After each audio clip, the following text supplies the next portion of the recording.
मौसम बदल रहा था। छोटी चिड़िया आज बहुत खुश थी क्योंकि आज वो अपनी माँ वाले जंगल में वापस जा रही थी। चिड़िया खुश क्यों ना होती, क्योंकि आज वो उस जंगल में जा रही थी जहाँ उसने अपना बचपन गुजारा था। अपना थोड़ा बहुत सामान बांधकर चिड़िया अपने पड़ोसी कौवे के पास जाती है जो अभी तक सोया हुआ था। कौवे भैया उठो, तुम अभी तक सोए हुए हो। रात हमने तय किया था कि हम सुबह सवेरे ही सफर पर निकल जाएंगे। चिड़िया, सारी रात मुझे डरावने सपने आते रहे हैं, इसी कारण मैं अच्छे से सो नहीं पाया। मैंने कौन सा कोई सामान बांधना है, मैं तो तैयार हूँ।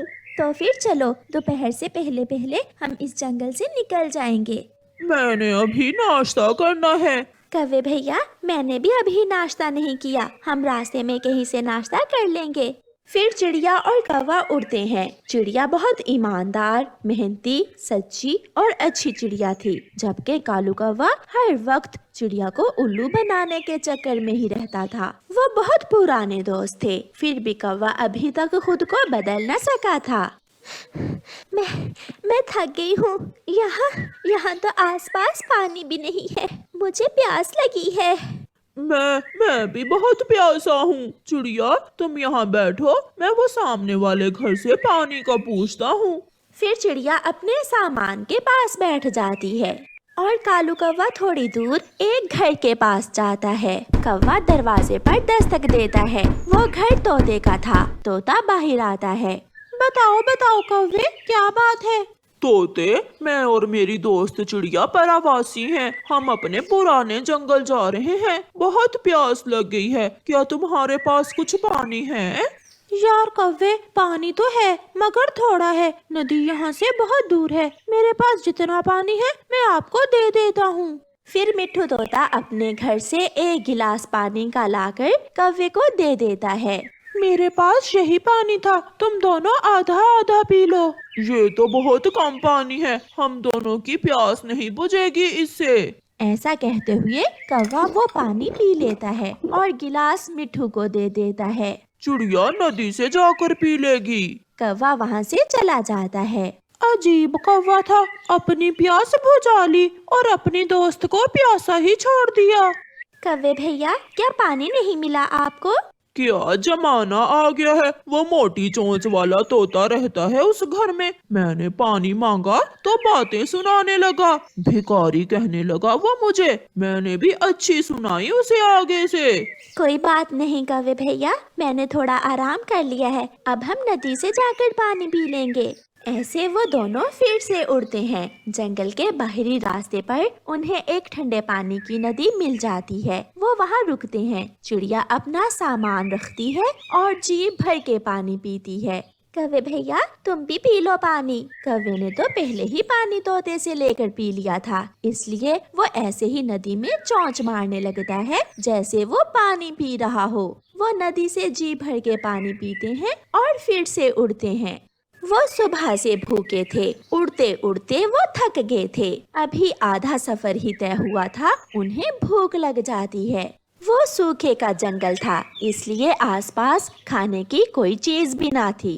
अब तो भूख से पेट में दर्द होने लगी है और उड़ना बहुत मुश्किल है। भूख तो मुझे भी बहुत लगी है। चिड़िया, मैंने तो सुबह से नाश्ता भी नहीं किया। चिड़िया, तुम यहाँ बैठो, वो सामने एक घर है, मैं जाता हूँ, हो सकता है वहाँ से हमें कुछ खाने को मिल जाए।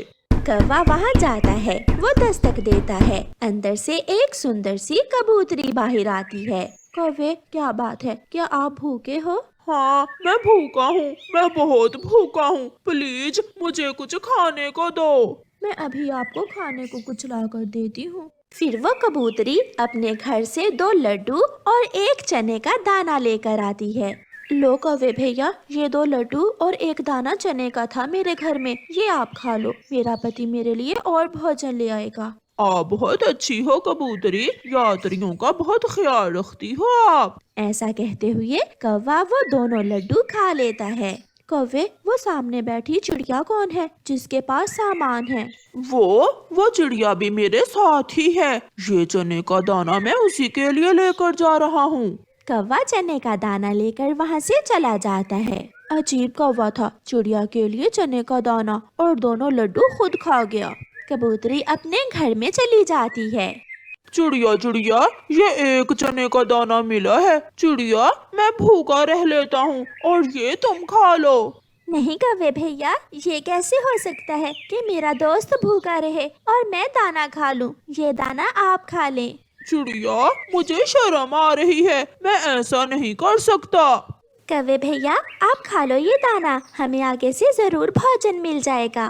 कौवा अपना सर झुकाए वो चने का दाना भी खा लेता है। वो फिर से उड़ते हैं। शाम से पहले ही वो अपने जंगल में पहुंच जाते हैं। अब उन्हें रहने के लिए घर बनाना था। वो दोनों इधर उधर देखते हैं। एक पेड़ पर एक पुराना घर था। चिड़िया कौवे से कहती है, कौवे भैया, हम ऐसा करते हैं, इस पुराने घर की मरम्मत कर लेते हैं और दोनों मिलकर इसी घर में रह लेंगे। ना ना चिड़िया, ये घर पहले मैंने देखा है, इसलिए ये घर मेरा हुआ। तुम अपने लिए अलग घर बना लो। कौवे भैया, इतनी जल्दी में मैं कैसे घर बना सकती हूँ? चिड़िया, ये तुम्हें ही सोचना होगा, मेरे पास इतना दिमाग नहीं है। मैंने तो समझा था तुम मेरे दोस्त हो, मगर तुम तो बहुत मतलबी और बुरे हो।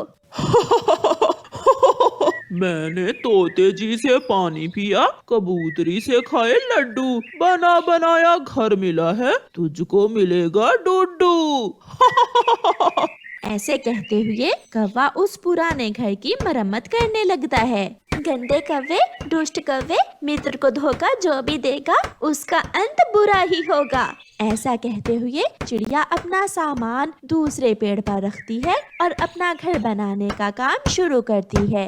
वो सूखी लकड़ियों और टिंकों से घर बनाना जानती थी। वो कोई बड़ा नहीं बल्कि अपने लिए जल्दी में छोटा सा घर बना रही थी। दुष्ट कौवे ने भी टूटे हुए घर की थोड़ी बहुत मरम्मत कर ली थी। उसका पेट भी भरा हुआ था, इसलिए वो आराम से सो जाता है। चिड़िया अपना घर बनाकर अपना सामान घर के अंदर रखती है और अपने लिए दाना लेने चली जाती है। थोड़ी ही दूर बेरी के पेड़ से उसे मीठे फल मिल जाते हैं। अपने घर में बैठी चिड़िया मीठा फल खा रही थी और एक छोटी सी खिड़की से बाहर देख रही थी जब वहाँ एक चील आती है। कौन है इस घर के अंदर? कौन है? बाहर आओ। कौवा सोया हुआ था, वो खर्राटे ले रहा था। अब आएगा मजा गंदे कौवे को।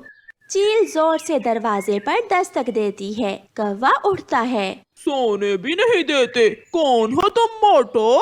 कमबख्त, ये घर मेरा है, तू कौन है? चल भाग यहाँ से।